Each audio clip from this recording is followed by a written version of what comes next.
Anaëlle, tu es aventurière, tu es aussi la fondatrice du projet Azur. Qu'est-ce que c'est ce projet? Alors le projet Azur, c'est un collectif d'aventurières. On se déplace dans toute la France à vélo, en kayak, à la nage et à pied. Et on va organiser des ateliers autour de l'écologie. Donc concrètement, on va avoir dans nos sacoches nos toiles de tente, on va avoir de quoi se faire à manger, on est autonome et on va à la rencontre de ces personnes qui œuvrent pour le domaine de l'écologie. Alors on va rencontrer des élus, des scientifiques, des militants, des pêcheurs, des navigateurs, vraiment toute une bonne partie de la population qui s'engage et on va transmettre tous ces savoirs auprès des enfants, dans les écoles notamment, et aussi à travers des conférences pour les adultes.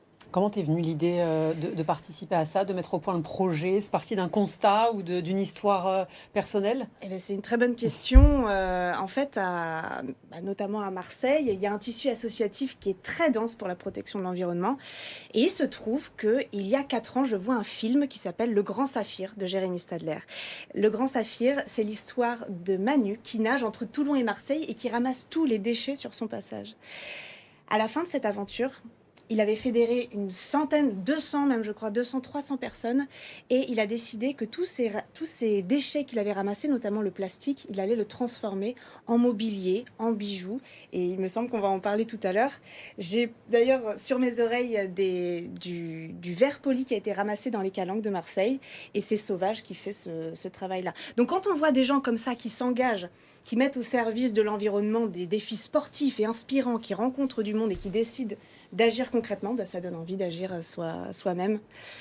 Voilà. Donc tu connaissais Eric? Je connais bien sûr très bien, on a déjà bossé ensemble et ça tombe bien parce que c'est les objets que j'ai amenés juste après, donc il y a toute une construction qui est bien faite aujourd'hui. On voit bien que ce fil associatif, finalement, c'est un vrai réseau qui est très important dans la région sud. Tu nous parlais de l'objectif, rencontrer des élus, rencontrer des enfants. Avec quel objectif concrètement, lorsque tu fais des ateliers avec des enfants dans les écoles, qu'est-ce que tu leur expliques?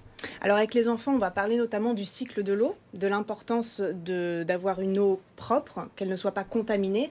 Et ça, on le sait dans énormément de nos activités. On va polluer l'eau, que ce soit, par exemple, en nettoyant nos affaires, il y a des microparticules de plastique qui vont rentrer dans l'eau des machines à laver, qui va ensuite se déverser dans les fleuves, qui va ensuite se déverser dans la mer.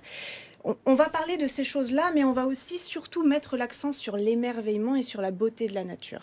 Parce que là, on est en train de charger les enfants de de la responsabilité qu'on a accumulée depuis la révolution industrielle sur la prolifération du plastique et le fait que tout est contaminé au plastique. Donc en fait, au petit bout, quand on arrive avec un discours aussi alarmant qui est réel, mais qui est aussi alarmant, on peut vite les braquer. Et l'idée, c'est justement de leur donner envie d'agir, de leur donner envie de s'émerveiller. Et quand on parle aussi de la beauté de la nature, de la beauté des gens aussi, parce qu'avec les rencontres, il y a des rencontres qui sont extraordinaires et qui nous changent parfois beaucoup plus que des années d'introspection. Voilà, donc en fait c'est très important pour nous de partager ces messages-là et puis de sortir de chez soi, d'aller rencontrer un maximum de monde parce que la solidarité c'est quelque chose d'extrêmement important. D'autant plus maintenant avec le contexte politique actuel, c'est très très important de se rassembler. Alors on fait des constats avec les enfants, avec les élus. Est-ce qu'on donne des conseils? Est-ce qu'on engage des projets? Alors, pour le coup, nous, on va vraiment diffuser une envie de s'engager. On va parler de la beauté de la nature, de la nécessité de s'engager. On ne va pas nécessairement donner de conseils. On va incarner cette envie d'agir, cette mobilisation, mais libre à chacun de faire ses propres comment on pourrait dire ce propre projet et voilà, de vivre finalement comme il le souhaite. Vous le faites à travers le sport aussi, c'est très important. Oui, alors il faut imaginer que pendant 4 mois, on est parti de l'Italie à l'Espagne en kayak et à vélo. C'était un sacré engagement. Donc pendant 4 mois, c'était se débrouiller un peu comme on pouvait. Le corps aussi énormément engagé. Je le conseille pas à tout le monde de faire 4 mois de kayak sans assistance et sans réelle préparation. Pour le coup, moi j'ai été blessée à l'épaule et j'ai dû me faire opérer parce que c'était quand même un engagement fort. Mais voilà, c'était un moment de ma vie aussi où j'avais vraiment besoin de m'engager et avec le recul, le collectif d'aventurières a donné davantage de force. C'était important de s'engager seul, mais en s'engageant à plusieurs, clairement, on a un impact plus fort.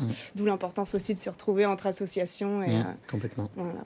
Des rencontres, des conférences, un bateau qui va être retapé également, c'est ça? Alors ça, c'est une sacrée histoire. C'est une sacrée histoire. J'ai rencontré Arthur Germain qui, il y a 2 ans, a retrouvé un bateau qui allait être clairement coulé et qui allait devenir une espèce d'épave que les plongeurs allaient pouvoir visiter.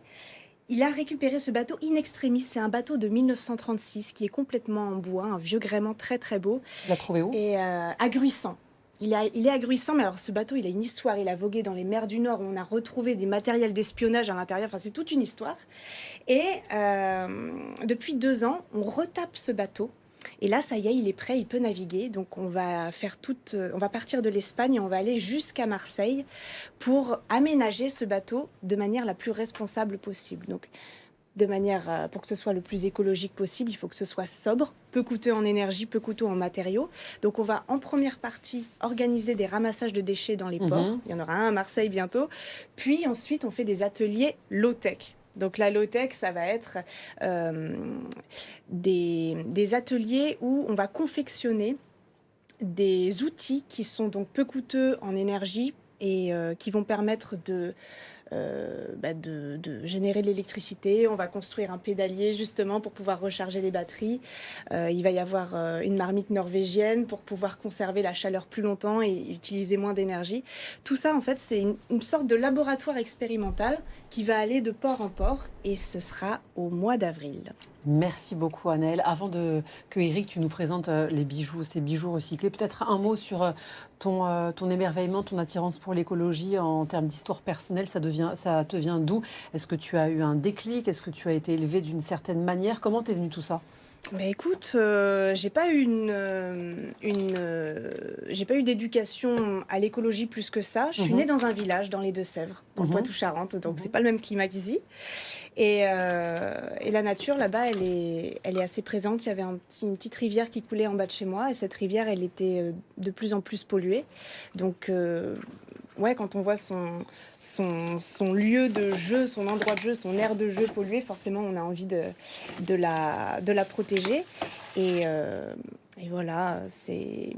En fait, plus on passe du temps dans la nature, plus on apprend à la connaître, plus on l'aime, plus on a envie de la protéger. Une enfance dans la nature, quoi qu'il en soit. Ouais. Merci beaucoup. Tu restes avec nous. C'est l'heure de l'objet de la semaine. Il y en a